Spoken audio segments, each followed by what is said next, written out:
Hi guys, do you know what time it is? Don't worry, I'm not about to break into song, but I am here to share 5 tips today that are gonna help you get ready for your new school year because it is officially back to school season around here. If you're looking for ways you can start working ahead, working smarter, not harder, keep watching. Tip number 1 is a piece of advice that you can start working on before you ever crack open that lesson planner. First and foremost, we suggest you start getting your supplies organized. And if you ask any teacher, they feel really strongly about school supplies, and we know you do too. So now is a great time to start really organizing your things, whether they're supplies that you're going to be using or supplies that your students are going to be using. We love to have really clear systems in place for our students in their classrooms. That way they know where they can go to get what they need. Also, think about the things you're going to be using on a regular basis and how you can have access to those items to make your life easier. Beginning of the year is the perfect time to do a little bit of purging, get those cabinets looking great, and have all of your organizational systems in place for school supplies. Number 2, we suggest you set up a teacher emergency kit.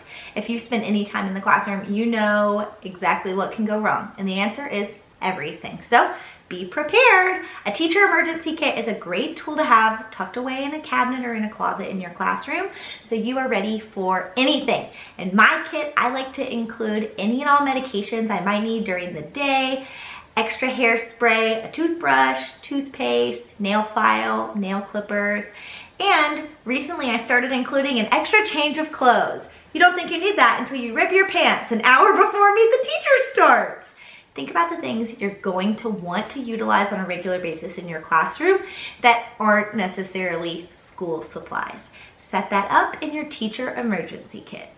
Tip number 3 is to go ahead and make some decisions about communication in your classroom. Parents and families are going to want to know how they're going to be able to get a hold of you and learn more about their students' year. So this is a great decision to make early on so you can start planning around that communication tool. Whether you're going to be working in apps like Seesaw or Class Dojo, or you're going to be doing an email chain, make that decision and start planning with that communication tool in mind. The more communication, the better. Another easy thing you can start doing right now to get ready for your school year is prepping centers and activities. We suggest using a similar structure of centers throughout your school year. That's why you'll notice in any of the Not So Wimpy Teacher Center resources, a lot of the structures are going to look really familiar after you work through a few of them. We do this so students become comfortable with the activity, and you're going to have to spend less time explaining how to do that center activity to your students. Less time spent explaining means more time spent working with your kids.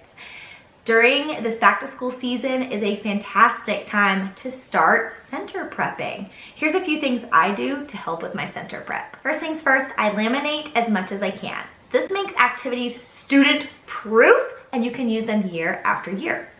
I also suggest keeping a backlog of resources you've already had. We don't want to reinvent the wheel every single year. If you already have sets of task cards that work really well for certain subjects, continue to utilize those task cards and look for areas where you have gaps that you need to fill. Filling gaps is a much better use of your time. Also, I will typically tuck laminate in my car, in my teacher bag, so downtime that I have at the beginning of the year, I can pull that out and start chopping away. Last but not least, make decisions about how you're going to organize your centers so everything will be neat and tidy. Again, if you're spending time looking for things, that is time that could be better spent elsewhere. Tip number 5 is one that's going to sound a little daunting, but we promise is going to make your back to school season that much easier. And that is to batch your lesson plans. And we could talk about batching lesson plans for days. In fact, we actually have. If you want more content about batching your lesson plans, check out this video. I'm gonna have it linked up in the cards for you too. We talk all about our structure of batching, but for now, just know, as much as you can plan for ahead, the easier those weeks are going to be. Consider planning a whole month of math, a whole month of reading, and find ways to set aside a really structured lesson planning time in your day, both during the back to school season and then keep it up once the school year starts. having your lesson plans all laid out for you makes the execution of those lessons that much easier.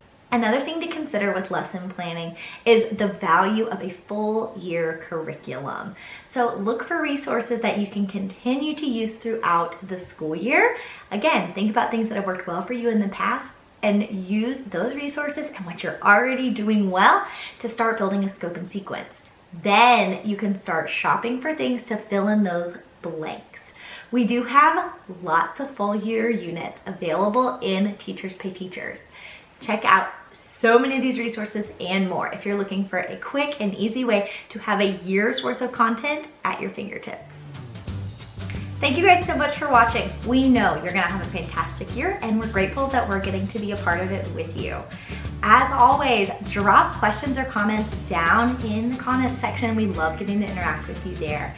And we hope you have a not so wimpy day. Bye.